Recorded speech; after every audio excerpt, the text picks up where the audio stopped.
Hello, Wendy's. Where y'all from?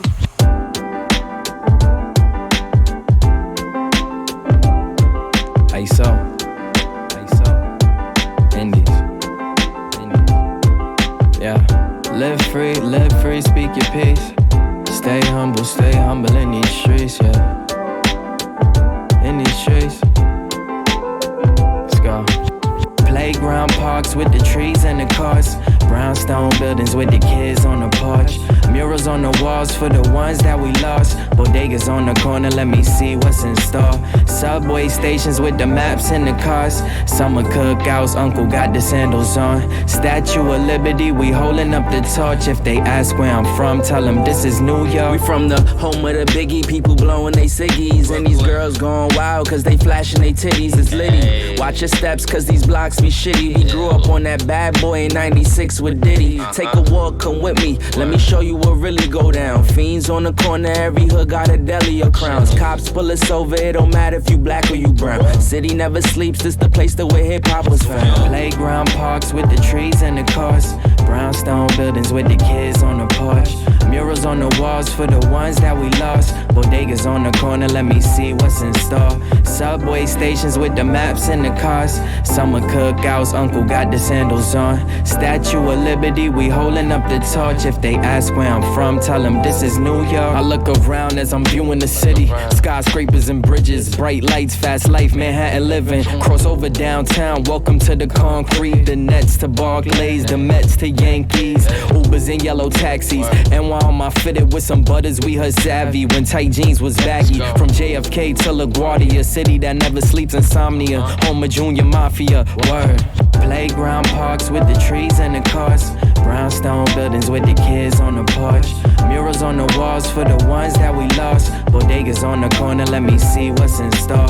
Subway stations with the maps in the cars. Summer cookouts, uncle got the sandals on. Statue of Liberty, we holding up the torch. If they ask where I'm from, tell them this is New York. Brooklyn, BK all day, BK all day. We go hard, yeah. Like so. Brooklyn, BK all day, we go hard. Yeah. Let peace, stress free, let it be. God.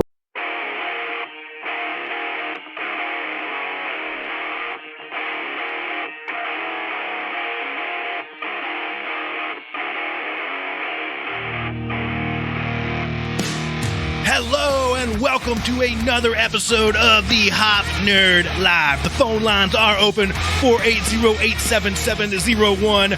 I'm watching the comment sections. I'm checking your DMs. I've got my finger hot and ready on the answer button on my phone. Taking your questions, talking all things human and organizational performance, safety, business, and life. We're talking shop and everything else here on the Hop Nerd Live.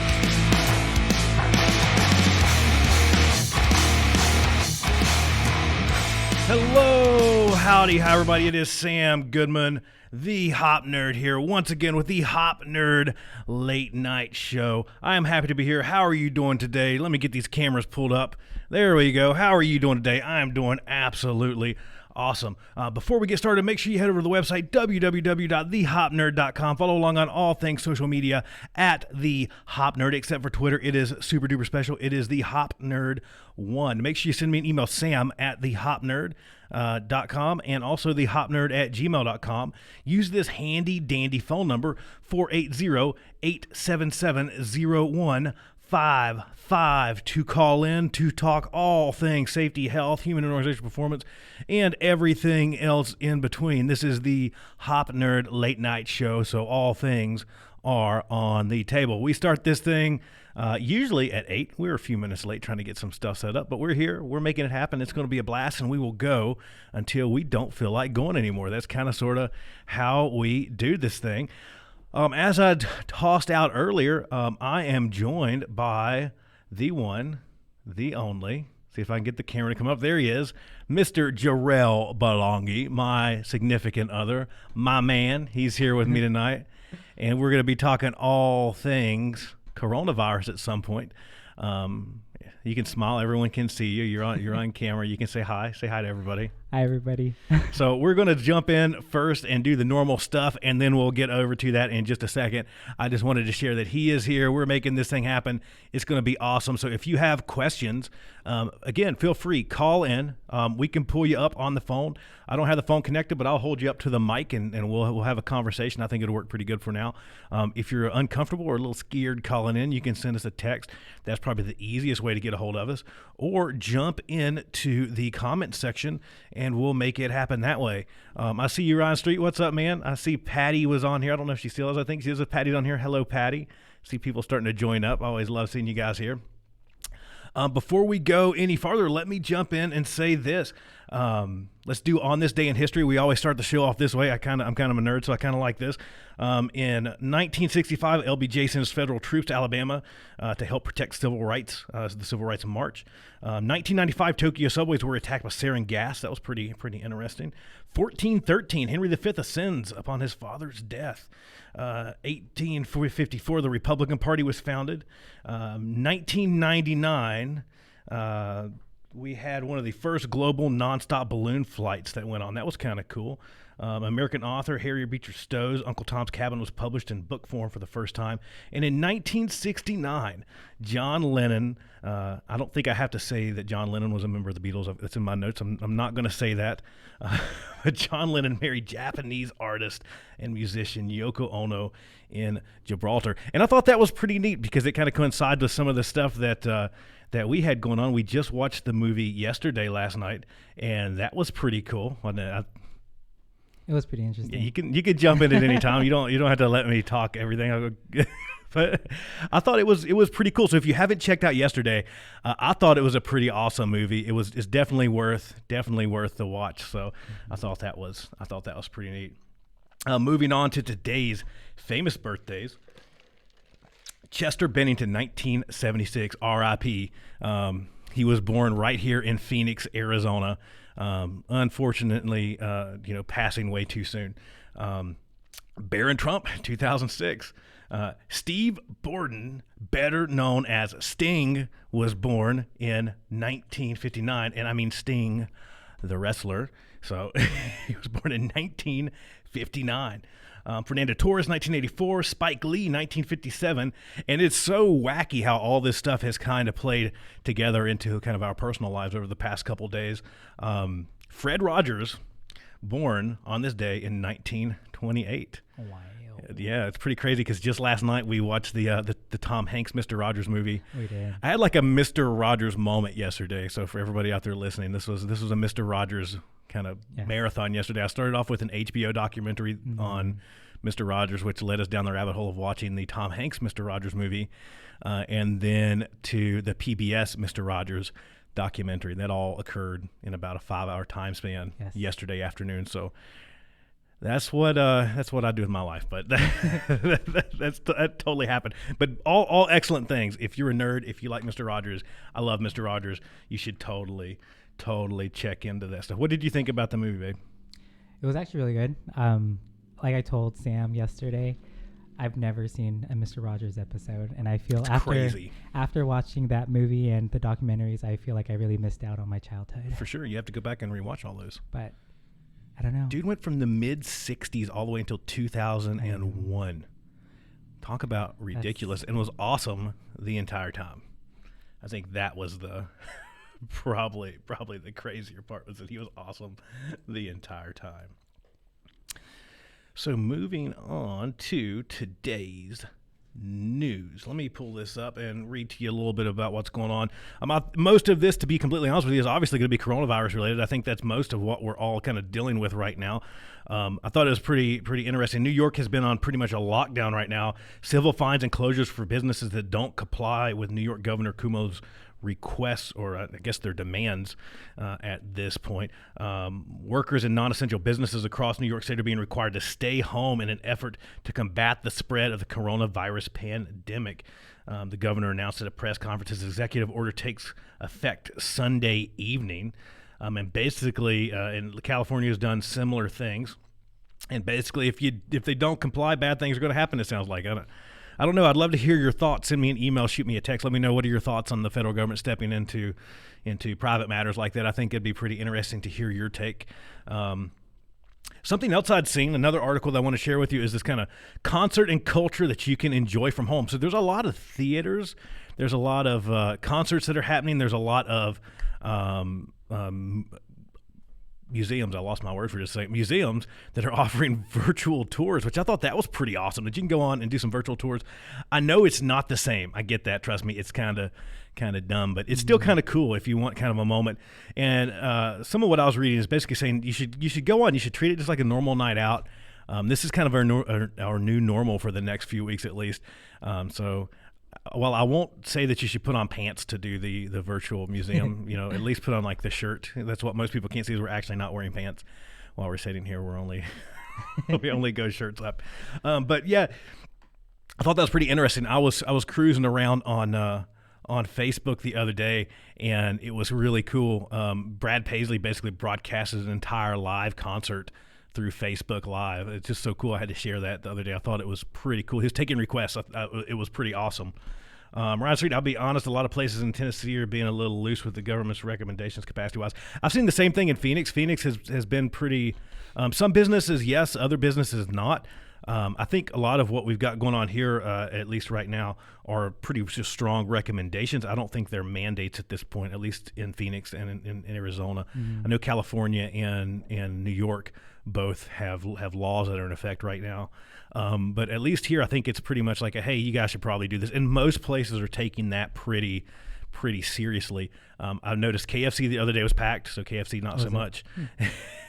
And other than KFC, there was a massive St. Paddy's Day party that took place, and that was pretty cool. That was newsworthy, just simply because there was thousands of people gathered just right after all this kind of stuff had come out. I thought that was pretty wild. Probably not such a great idea, but it happened. It made the news. But yeah, most businesses are doing some pretty smart things. I was on a town hall meeting earlier today. For those of you out there that haven't tuned into that, head over to Safety FM. I think I shared it in my Facebook feed too. You can check that out. There's a lot of solid information from around the country, different folks that are on the same network as myself. We shared a lot of really, really good info. And that seems to be what we're seeing is a lot of restaurants are kind of voluntarily doing this stuff, which seems to be probably the smart thing to do right now. But I thought that was cool. We're seeing a lot of folks that are doing that. A lot of artists are doing that. They're broadcasting live concerts. They're doing all kinds of things like that to make sure that folks are still having fun, still being entertained. I think that's pretty cool. I seen this one. I thought that this one was kind of cool. Marijuana dispensaries are deemed essential in LA and are allowed to stay open during the coronavirus. Nice. With California residents being asked to stay at home to prevent the spread of all this stuff, non-essential businesses in the areas are being closed, as we just mentioned. Officials in LA are making sure that marijuana is still available to the public.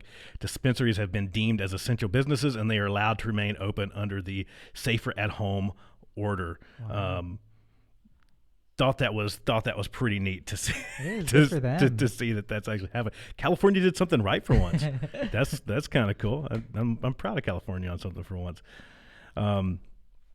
Yeah, I thought that was pretty interesting, and that kind of leads us to kind of what we'll wrap up here on kind of a little bit of news, the COVID-19 numbers. And I pulled these earlier today, so I'm sure that they have changed at this point.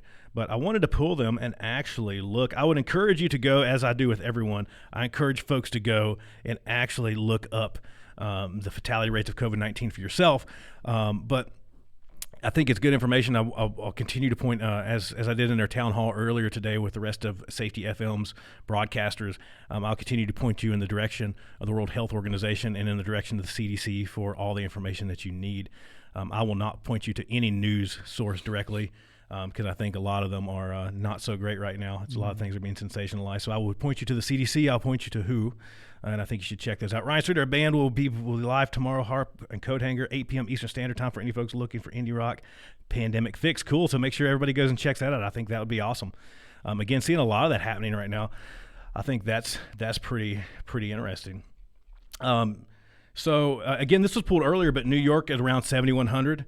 Washington around 13 something there. I'm squinting at the TV across the room to try to look at these numbers. California is near 1,000. We're here in the downtown Phoenix area. Arizona is showing at 63 as of earlier today. So we're still I can't really say we're super low, but we're still on the lower end. We're kind of in the middle of the pack there. We're running dead center. American Samoa 0. U.S. Virgin Islands 2. West Virginia, I believe, is at 5 now. So that's the bottom end of that list. As I mentioned, downtown or Phoenix, Arizona in general is kind of in the middle of that pack, which that leads us really to kind of where we were going with this. Oh, no, it doesn't. There's one more. Wait a second. There's one more article that I want to share. I thought this was pretty cool. California man starts street corner toilet paper exchange. Disturbed by empty store shelves and reports of hoarding during the coronavirus crisis, a man stood in Southern California street corner and held up a homemade cardboard sign with a simple request: share your toilet paper. Johnny Blue told San Diego Union Tribune on Saturday that the response to his impromptu toilet paper exchange was immediate and positive. Drivers honked horns in support and stopped to drop off rolls of toilet paper just as quickly. Pretty cool stuff. And that's, again, I hate to keep like toting this town hall thing that we did earlier, but we did have a lot of really cool stuff that happened. One thing that I would share with you, one thing that was shared a lot, is this is a time, we might be in some forms of social isolation, but this is a time for helping. It is not a time for hiding. So if you have to do that through the phone, we can help through the phone, reach out to each other, make sure folks have what they need. It's not a time for hoarding and hiding. It's a time for helping.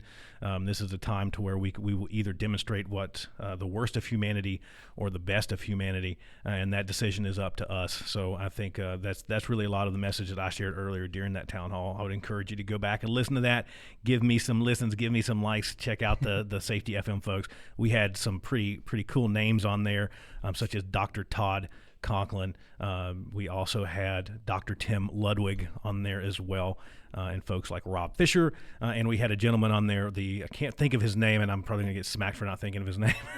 but I think he's one of the carpenters from Fixer Upper. He's involved with Fixer Upper in some fashion or another. So I thought that was pretty cool. So make sure you go check that out. And that brings us really to the bigger part of this conversation that I really wanted to have tonight.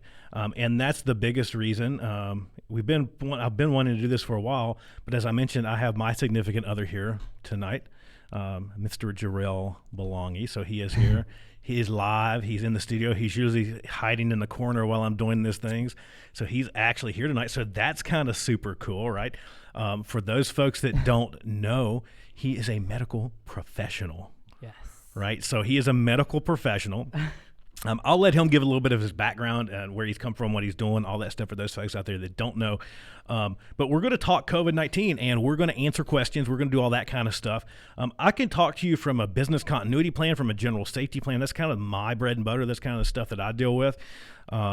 Jarrell can speak to you more from a healthcare setting, those kind of things. But I will drop this out here just because. Let me say this, and everybody's ready. Everybody's ready for the legalese stuff, right? Disclaimer: we do not provide medical advice. Period. Okay. Everybody's got that. The information, including but not limited to text, graphics, images, spoken word, and other material contained in this show and associated websites, social media accounts, posts are for informational purposes only. It is not intended to substitute or be a substitute for professional medical advice, diagnosis, treatment. Always seek the advice of your physician or qualified healthcare provider with any questions you might have regarding a medical condition or treatment before undertaking any new health regime, and never disregard professional medical advice or delay in seeking it because of something that you have heard from us. Reliance on any information appearing on this website or during this podcast, current or otherwise, is solely taken at your own risk. So that means this is just information. Everybody's got that, right? We're just having a conversation. This is just informational. So if someone has a question, you want to ask a question, we'll totally dive into that. Please feel free to jump into that, especially if you have something for Jarrell Belongi, our And so let's start there, and let's say, Jarrell, do you mind to go ahead and introduce yourself? Who are you? Where are you from? Other than being my boyfriend, all that kind of stuff. Who are you? Where are you from? What do you do? All that kind of stuff. What's your professional background, et cetera, et cetera. Okay. Hello, everybody. Like Sam said, my name is Jarrell. I'm originally from California, moved to Arizona a couple years back. I am the medical profession. I am a registered nurse. I've been in the medical field for quite a bit, since 2008. I worked all over. I worked in long-term care. I worked in acute care. I worked for the hospital. I worked in trauma, surgery, cardiac step-down ICU, rehab. It's not that exciting, but yeah, I've been in this for a while. Currently, I am working for an acute rehab facility.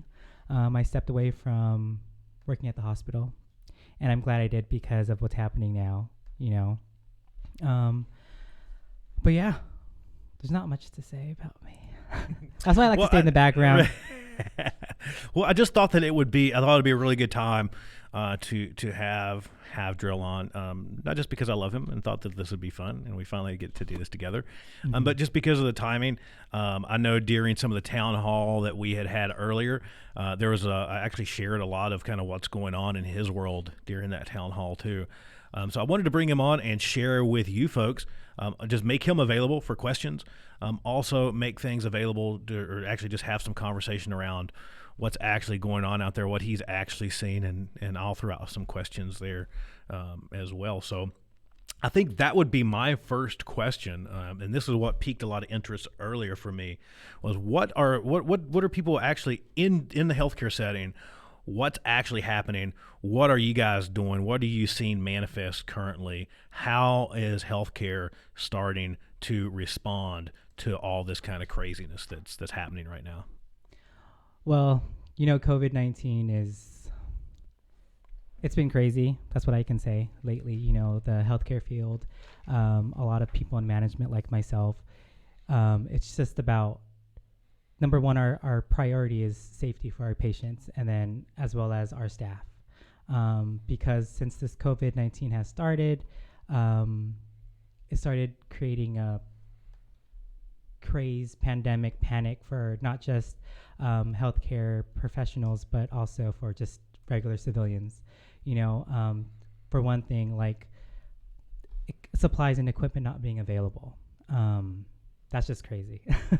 How's that going? What are you seeing not being available? So a lot of things such as like PPE, like simple things like gloves, masks, disposable gowns, hand sanitizer, N95 mask, anything that a hospital should have stocked normally, it's been on back ordered. And right now where I currently work, we are at a limit of our supplies. So as a manager, talking with my staff, we are being resourceful and creative and mindful of the supplies we have, and we only use it for an absolute emergency.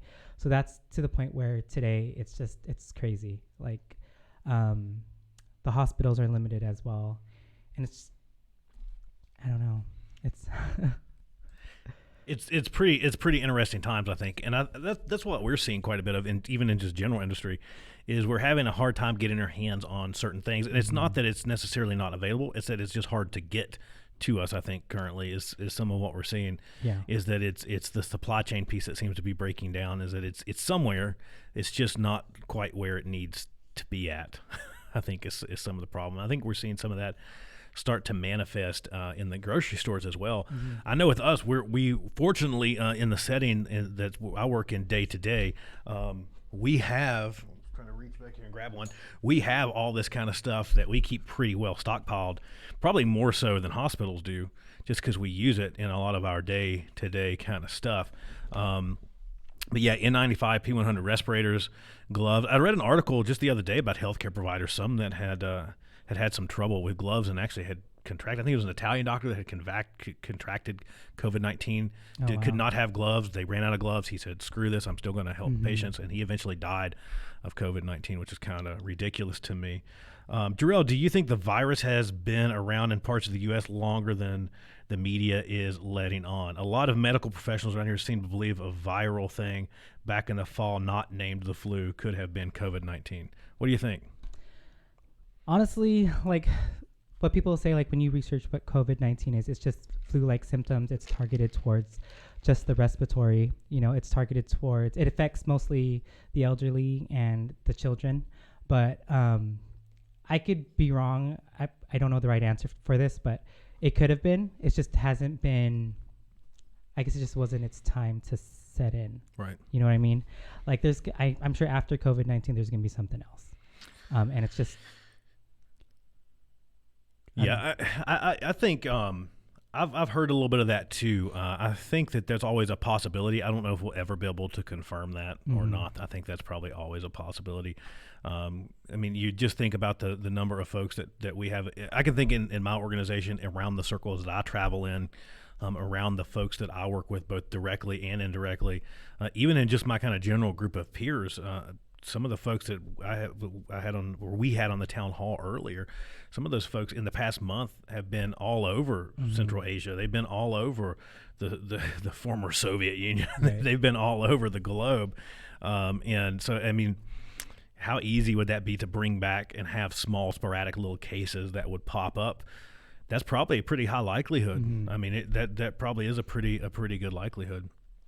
What are you seeing folks actually doing out there in and around your setting? What are you seeing folks doing precautionary measures as far as providers beyond PPE? How are you guys handling providers that might be at risk? Because you guys obviously are at risk, right? You're a huge risk group.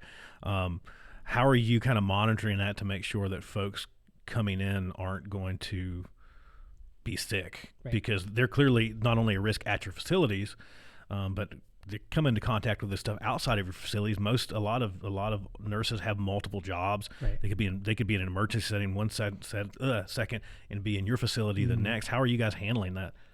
So of course, like we have no control what happens outside of our facility. We can't have our staff be bottled up in our facility, so we know like nothing's coming in. So I know not just for our facility, but I know for other healthcare facilities out there, hospitals or anything. I know everyone has been starting a health screening service. What we've been doing is we have quarantined our facility. We have disabled,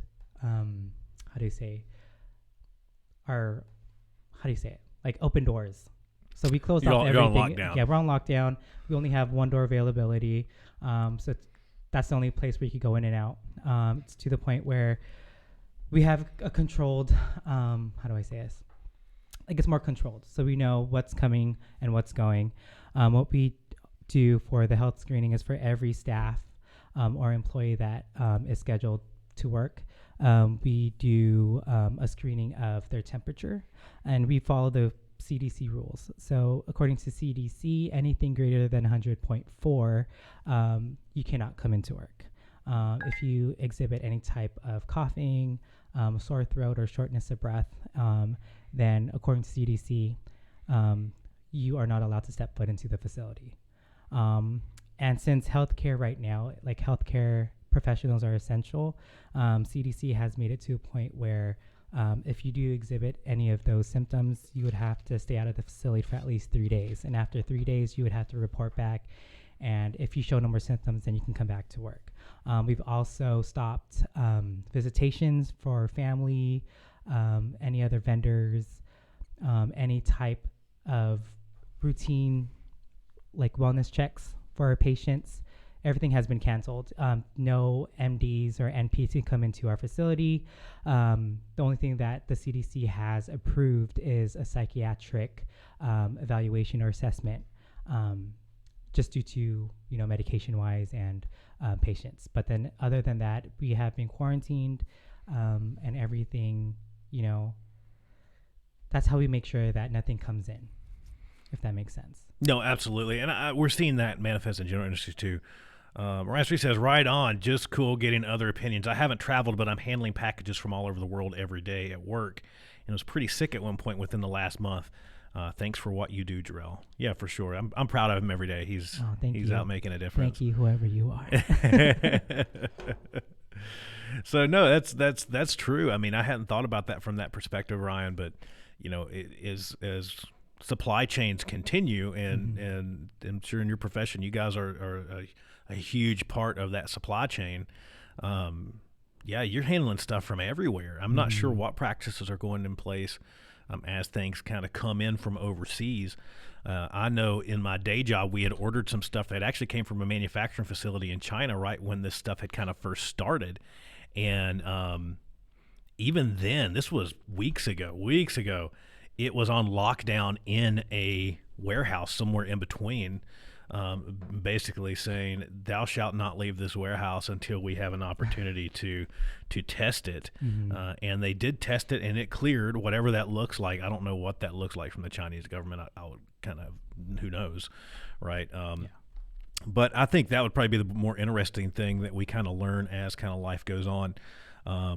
Isn't so much of maybe what happened here kind of early on that we might have missed, but maybe the lack of information that was withheld from overseas, I think would be probably more interesting. I'm definitely not pointing any fingers, but the Chinese government doesn't seem to have a great track record with openness and honesty. So let's see what comes out in the next few months. I think it'll be pretty interesting as we kind of get on the upswing of this thing. And that's probably where we're at. I mean, that's at least what I'm seeing. When you see those kind of curves happening, we really got to get past that peak, right, from infected to recovered, and hopefully minimize the fatalities kind of in between. A lot of the message that I shared kind of with our town hall group earlier was just that I see a lot of polarization around this subject right now. I see that there's a lot of folks that really downplay it and some folks that really overplay it. There's some folks that think that this is the apocalypse, and there's some folks that kind of sort of not so much. And I think probably the right answer is somewhere in the middle. It seems like if we're going to overly panic, then we're going to risk more lives. It seems like if we're going to downplay the risk associated with this, we're going to risk more lives. And what we really need to be doing is trying to find what's true, what's valid, and that's usually somewhere in the middle.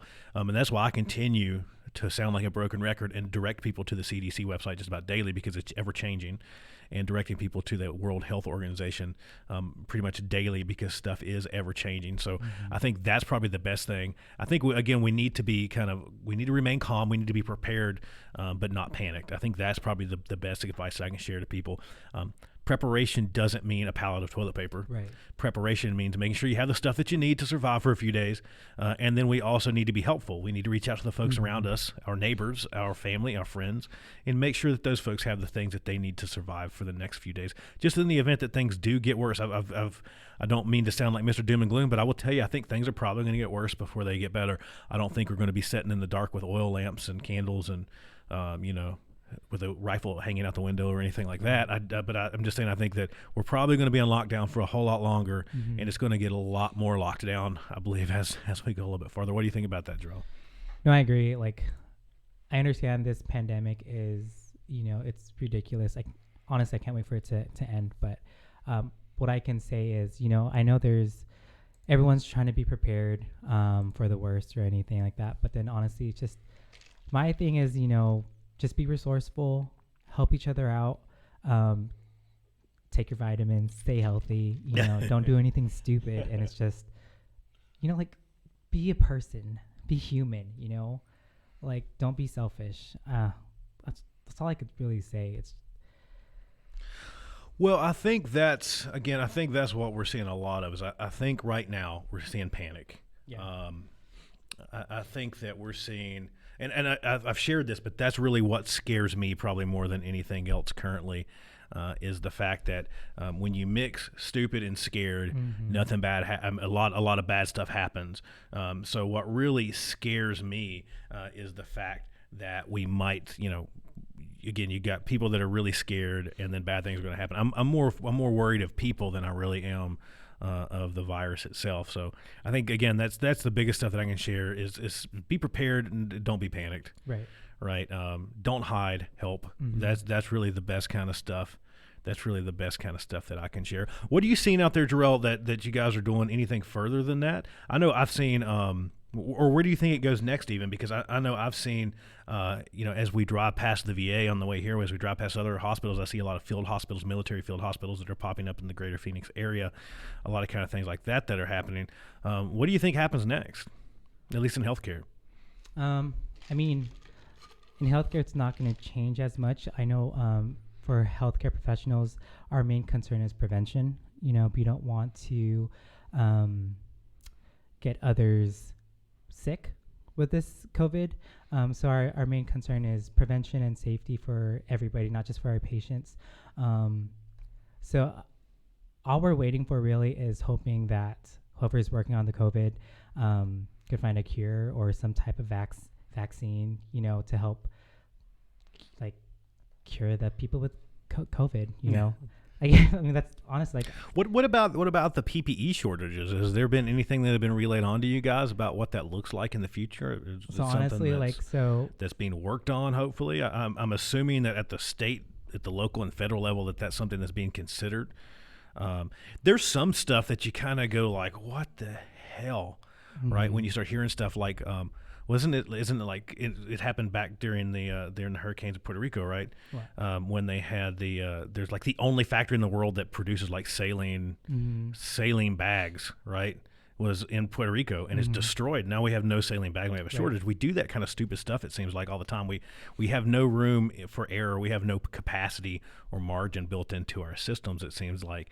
And I think that's probably what we're going to learn now is how we, when this happens in the future, we're going to probably learn how to deal with it a little bit better, because we really are in kind of uncharted territory unless you were around back in 1918, and the world is a lot smaller now than what it was then. We're way more interconnected. So have they shared with you anything about what's happening with the PPE in particular? Because that's a huge concern if you're a provider. No, it is, because honestly, well, like for my facility, our supplies, like with our vendors who we normally go with, they told us when we tried ordering that they would be back ordered for weeks.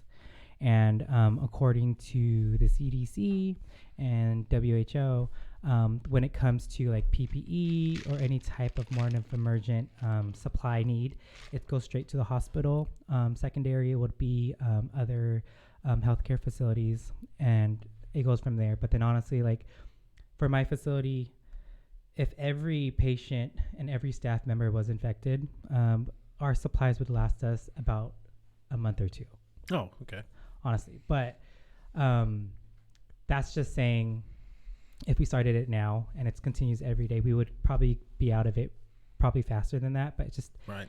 Knowing how we don't know how long the COVID is going to be present. It could be a couple weeks, it could be a couple months, it could, I don't know. I don't want to scare anybody. I'm just being honest. I had read that because and COVID lives outside the body for quite a while, right? It's pretty robust from what I'm understanding. Right. I thought that was out of all the very wise and smart things that I'm seeing happen in at least in the greater Phoenix area, one of the dumbest things that I had read the other day is that we're not doing anything with our light rail or mass transit system to do any increased cleaning.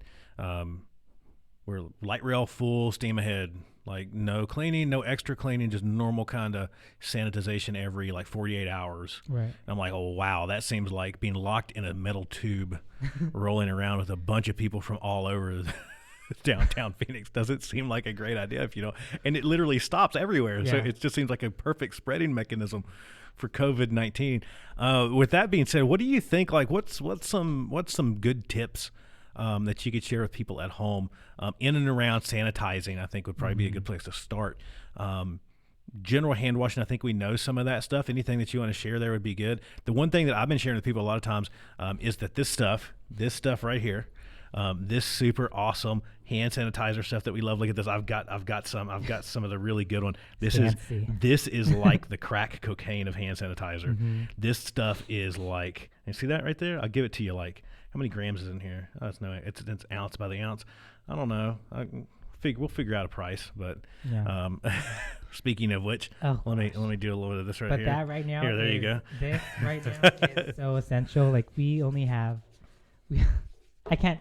for those folks that are going to hear this on the podcast and hear this on the Safety FM live side or on the radio side of stuff, I was holding up a bottle of hand sanitizer, so it was not an illicit substance or anything like that.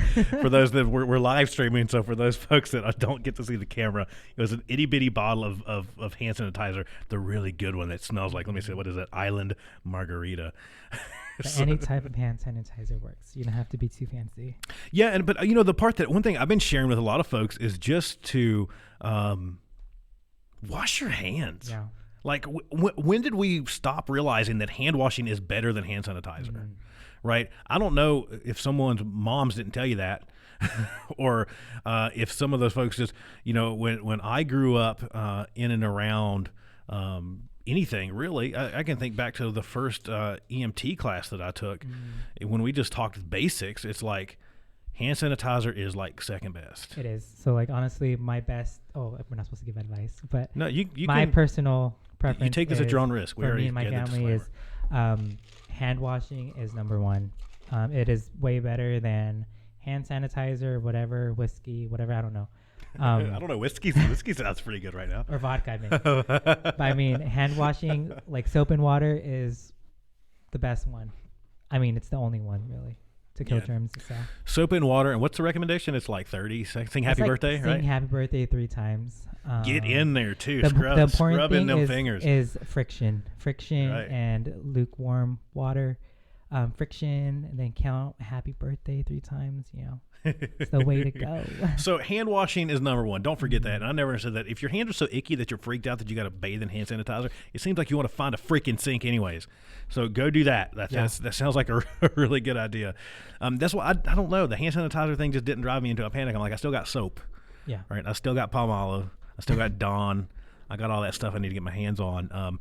So hand washing number one. If you can get a hold of hand sanitizer, use it. It's still out there. You can still find it. I've seen some really cool news stories. I think Eli Helbert had mentioned it on our live stream on Wednesday on here too, that there's distilleries that are actually making hand sanitizer. Most are giving it away. If you show up with a jug, excuse me, they will give you some hand sanitizer. And I was like, well, that's kind of neat. How cool is that, right? To see that kind of stuff happening right now. I think that's kind of cool. What about cleanliness kind of in the home, or just in your car, in your house, in your office? There's folks that are still going to work. We're still obviously functioning in our life. How should folks go about cleaning those areas targeted towards, we're kind of messy, but we're not talking messy here. We're talking how should folks go about making sure that areas are cleaned for this kind of stuff? So yeah, of course, like hand washing is number one. Secondary would be, like what we use at home. We like to use Lysol, the Lysol spray, any types of wipe just to clean down the surfaces. We like to clean once a week to our house. If you use any type of meat, I'd always wipe down the counters. Always wash your hands before you prepare any type of meal. Anything that will go in your mouth or into your body, make sure it's clean and sterile. And also, like, thirdly, I would say, because of the COVID, or even maybe not the COVID, just personal preference, just be healthy. That's all I can say. Like, take your vitamins, eat healthy, exercise.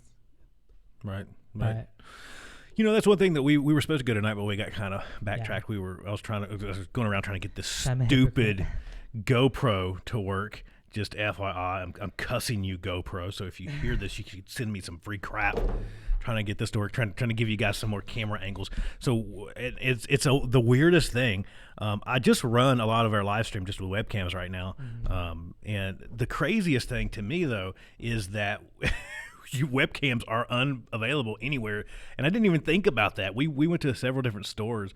And then we were actually going to set up a GoPro through a different manner and try to kind of bootleg it as a webcam. It didn't work out well for us. But the long story is there, or the shorter story there is that it's just wild because it's weird things that you can't find right now, like webcams, like decent webcams. I wanted to get one of those cool little Logitech streaming high def cams to run as another camera tonight, so we could have 4 cams. But that didn't happen. but we kind of got off topic there a little bit, but I think that's something that's super important. Is people need to probably, even us, like we'd probably need to take our own advice there and start cleaning a little bit more. We're kind of locked down and isolated, as most people are, as a lot of folks are, at least right now. So we're not really coming into contact with anybody outside of the home that much. Other than, I will take that back, because we have been going to the gym a little bit. That's what I was getting ready to say, is that we actually didn't go tonight. But like, so even like at our gym, like they've increased distance between people.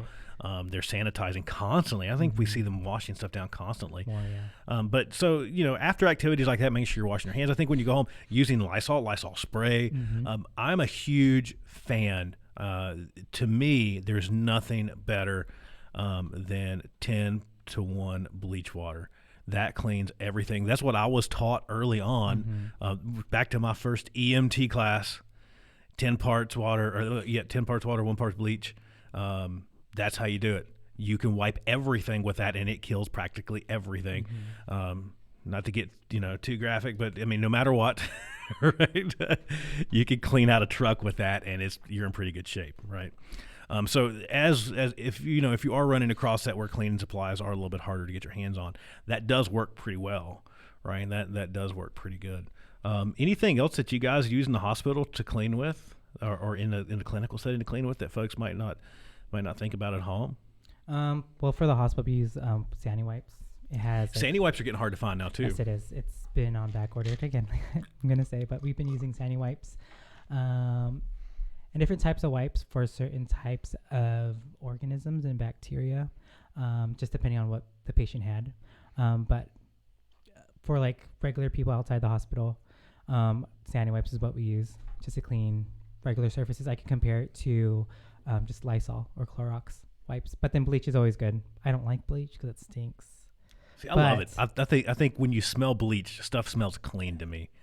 Right, so when it smells disgusting. when you bleach something, things smell clean, right? And that's my weird. It's kind of like Pine Sol, right? It smells like a public bath. If you clean stuff with Pine Sol, like, it just smells clean. It might not be clean, but it makes me feel better. Windex is the way to right? go. It makes me feel better that it's clean. So you're just going straight ammonia, then. It's kind of what we're talking about. Just clean everything with straight up ammonia. I guess. I guess that works. I mean, I don't think that's going to not work. That seems like it would work pretty good. But yeah, to me, the 10-to-1 bleach solution, 10 parts bleach, 1 part water, seems to work pretty good.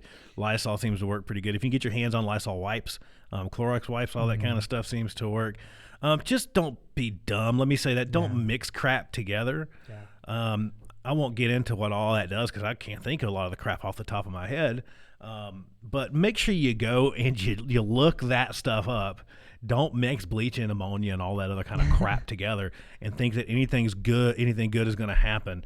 We'll end up with some survival of the fittest here, really, going on before this thing even takes off. So please don't do anything stupid like that. It's probably better to not. At that point, if you're going to go about it like that. So make sure that you understand how that stuff works. Make sure that you're not mixing anything together. And again, it's just going to end really bad for you. But the Sandy wipes are kind of hardcore, right? They kill just about everything. They have like a cleaning time capacity. It has to be constantly wet for at least 2 minutes, I believe, or 3 minutes. It has to be wet. It won't work. But yeah, I love Sandy wipes. If I could bring it home, I would. But anything else that you would share with folks out there, just in general, that they might not be thinking about? That as a provider, what would you tell people? What would you want to share with people right now? Just in and around. I know that's a really, really, really broad question. I don't want to put you on the spot too much. But for those folks, let me put it this way: for folks that are kind of scared about what's going on, they've got a little bit of the sniffles, what would you share with people? What do you think that they should do? Honestly, the key is prevention. Yeah. Like, if you feel like you're getting the sniffles, or you have a light cough, or you feel feverish, I honestly would go get checked. I know the hospitals are still open, the EDs are still open. It is a little scary, but honestly, just go get checked. I know they would take your vitals, do their own assessment, and take some lab work and see where to go from there. But honestly, if you have the little sniffles, I wouldn't be too worried. The key is prevention. Whenever like our daughter has the sniffles, or I start getting the sniffles, or Sam does, I immediately start with medication. I'll make sure that we take our vitamin C, which is important, our daily vitamins. Emergency is really great, which I love. And just the key is prevention. If you already know something is starting and it's brewing, I'll just take medications, rest up. I would avoid any other individuals. You don't want to spread it around. If you know you're going to get sick, then it's a no-brainer kind of thing. But if you know it's going to be severe or it's going to get really, really bad, then I would go get checked, honestly. But if you feel like that, just stay home. Yeah, the hospitals are a scary place right now, and I think that's what we share with people is that, at least in the work setting, is that number one, if you feel sick, if you've got the sniffles, if you, I have the sniffles all the time. All right, I have allergies. All of us that have allergies can tell the difference very, very easily, right? But you kind of know the difference. If you have the sniffles, if you know you kind of got something going on, if you know it's a cold, if it feels like the flu, in all likelihood, who knows? It's probably not COVID-19, right? I mean, in all actuality, it's probably not. But it's probably something, and either way, you shouldn't go to work. That's probably the biggest thing I could share with you. Look, I come from that thing too. I'm just now getting to the point where I'm like, screw this, I'm not going to work. For the vast majority of my life, it's like, I'm too tough. I got to work through this. I got to work it and sweat it out of my system. That doesn't work. Just FYI, you might feel real tough, but you just spread it around to everybody. And so for me, when I did that, I was an asshole. And if you do that, you're kind of an asshole. You probably shouldn't do that. So that for me, that's what I'll share with people all the time. Don't go to work if you're feeling ill, if you're having problems like that. Going to work and spreading it around is the worst thing that you could do. Don't go to the gym and spread it around. So when we're there, we're picking up all that crap too. So don't do that.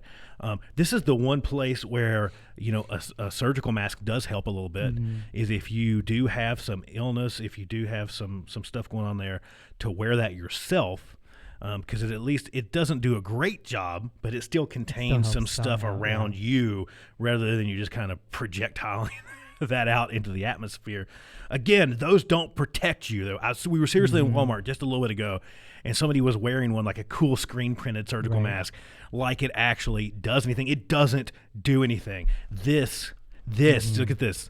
You see that? You see the sill? You see all that? That does stuff. It's P100. That actually does stuff. N95 actually does stuff. Surgical mask, you might as well tie a wet sock around your face. It doesn't do anything to protect you. It has nothing to protect your respiratory system. It doesn't do anything. So just stop doing that stupid stuff. And that's the only thing I can call it, is stupid. Every time I see people out seeing that, I'm like, you're just stupid. Like, we just see you and think you're stupid because we know you're stupid, right? It doesn't actually do anything. So, so I mean, in addition to that, folks that in addition to staying home, that's a big one. Stay home if you don't feel good.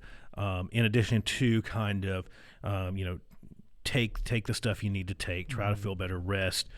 All that kind of normal stuff. Stay hydrated. Right. What's the point that people should go seek care? Because I think that's the place that I would be in right now. If I get the sniffles, if I get a little bit of a cold, even if I get a touch of the flu, and I'm sitting there going, it's probably not COVID. I don't feel that bad. I know I'm sick.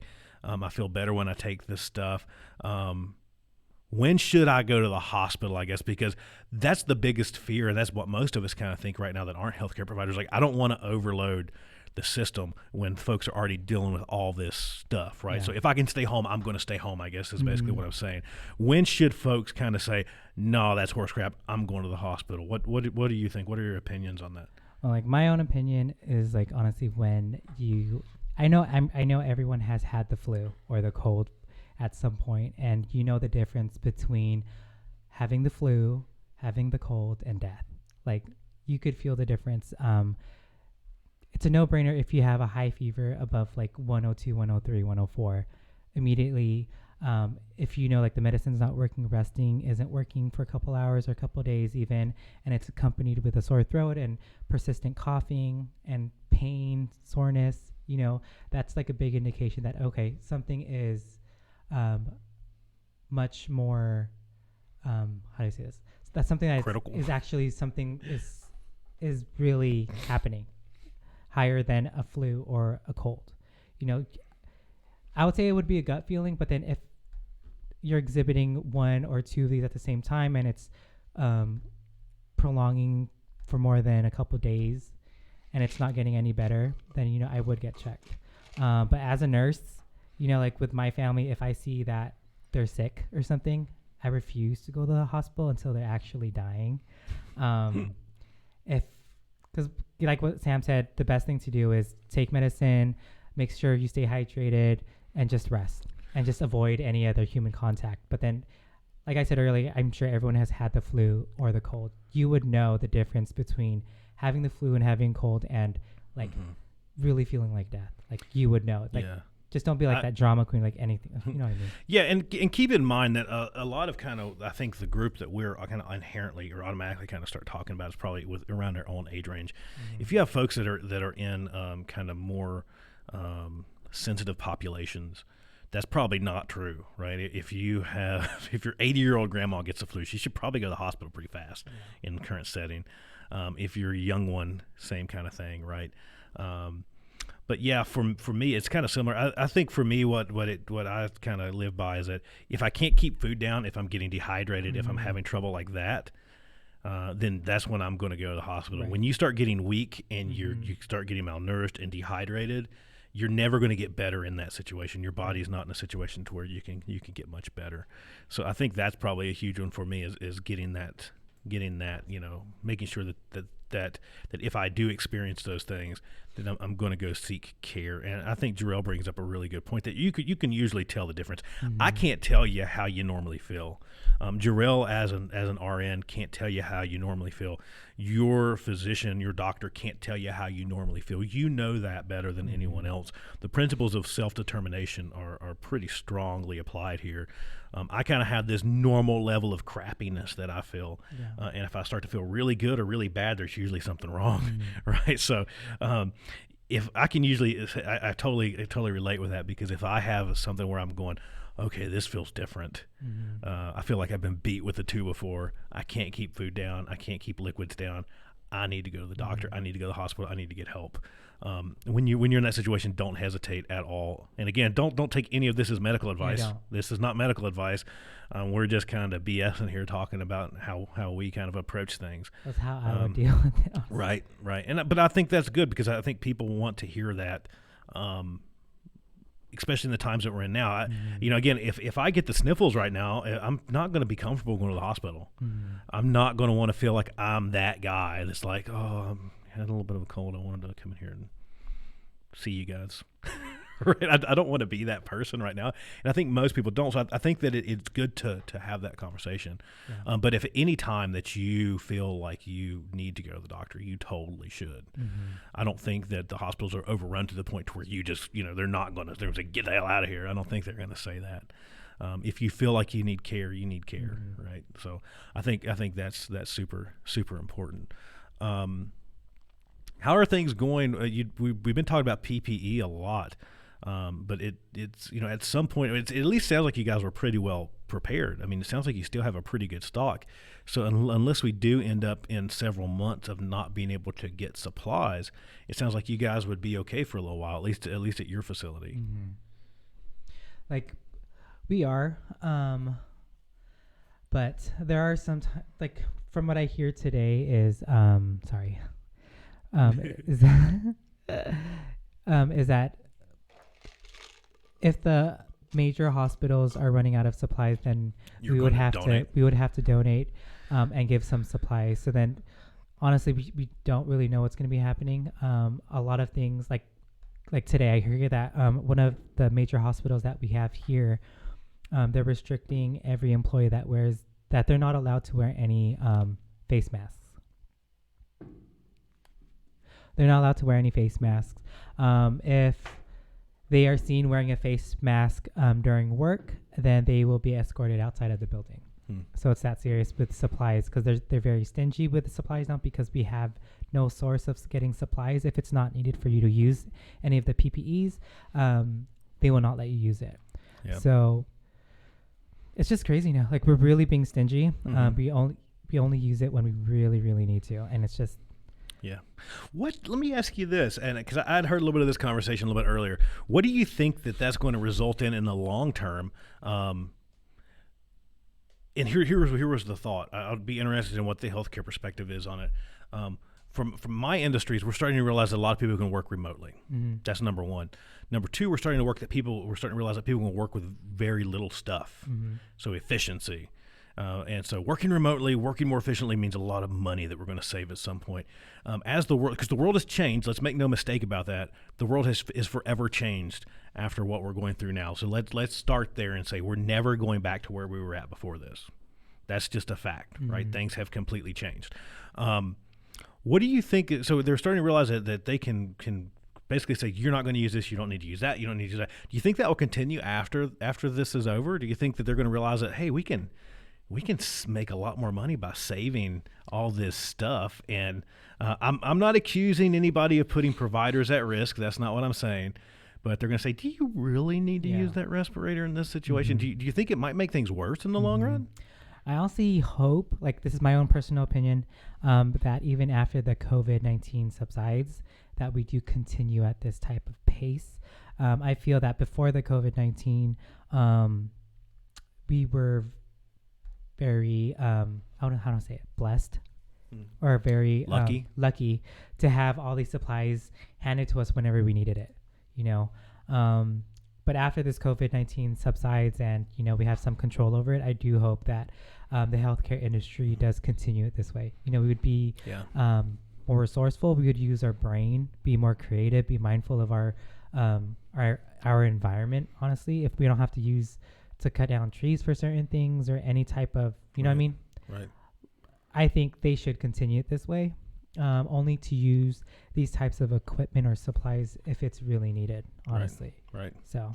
No, I think that's excellent. And I think the conversation has been awesome. I think if you'll agree to it, I'd like to have you actually do this one with me Wednesday coming up too, so we can hit a late night show and a primetime show. Huh? Me? You. Oh. You. Yeah, so to have you back, I think this coming up Wednesday when we do our next live stream, I'd like to do the same thing, just because I think it would be great to kind of hit both those audiences to have this same kind of discussion. Not a repeat. We'll think about some other things before Wednesday to talk about, and we'll answer some more questions. Wednesday, we usually end up with a lot more questions, so that's why I say that. I think it'd be great to have this again happen on Wednesday afternoon. Yeah. I think on Wednesday, though, we're going to be at lockdown by then. No, I was kidding. Yeah, scare people out there. But no, seriously, I think that would be an excellent thing to do, would be to do this again on Wednesday, if that's something that you would agree to. So I'm pressuring you into saying that now, so everyone out there will know that you have to do here on Wednesday. So that's a yeah? Yes. That's a yeah. Okay, so he promised. So if he breaks that promise, everyone out there, you can get mad at him, not me.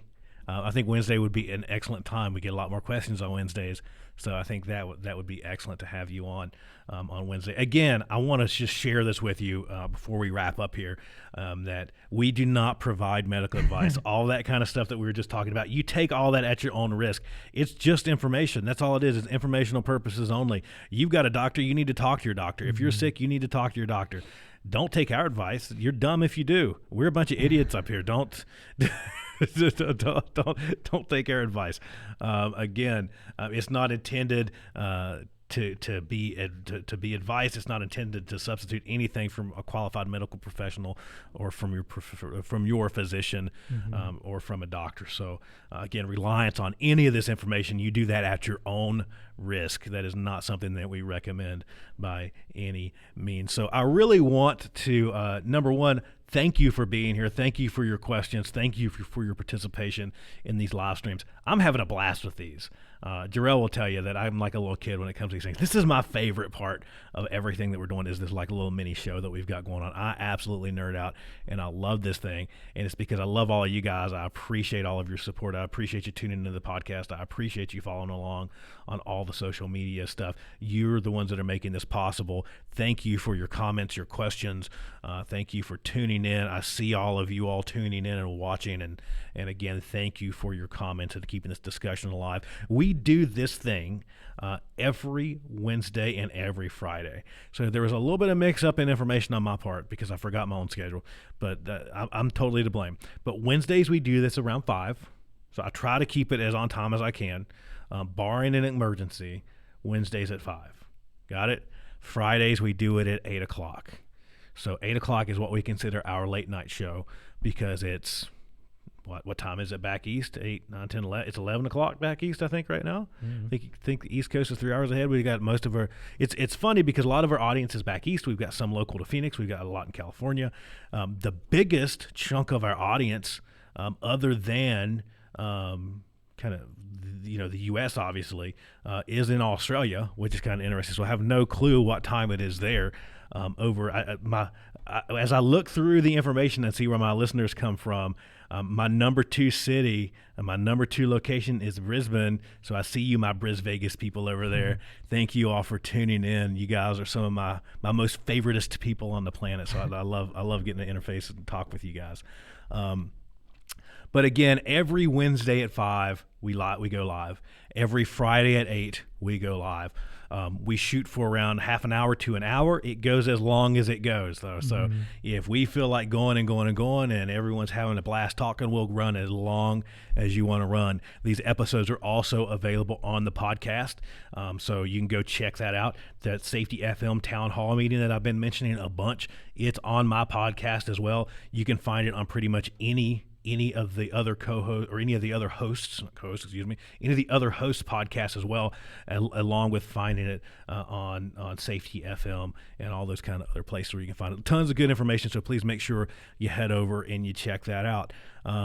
Again, send me your questions. You can send me an email, head over to the website, get into contact that way. This is a live call-in, Q&A, text in, email in, comment in kind of show, so we have a blast with that. And everyone that has commented and talked to us in the past hour has seen, we jump right in, we share what you're sharing, and it's just a blast. So we look forward to seeing you on Wednesday, since Jarrell has promised that he is going to be here on Wednesday. There he is. Say hi to the camera right here. Look deep in with your eyes. Look at that and understand that you promised these fine people that you will be here on Wednesday to answer their health-related questions. And we'll get to read that really long disclaimer again. So that's all I've got for today. Thank you for tuning into the Hop Nerd live show, late night show / everything show. I thought it was a blast. Again, we're going to have my significant other, the one, the only, Jarrell Belongi, here again on Wednesday at 5. So that's going to be awesome. Until next time, it is Sam Goodman, the Hop Nerd, signing off. You know how to get in touch with me. You know how to find me. Never hesitate to send me an email, give me a call, all that kind of stuff. And I will talk to you on Wednesday. Bye, everybody. Bye.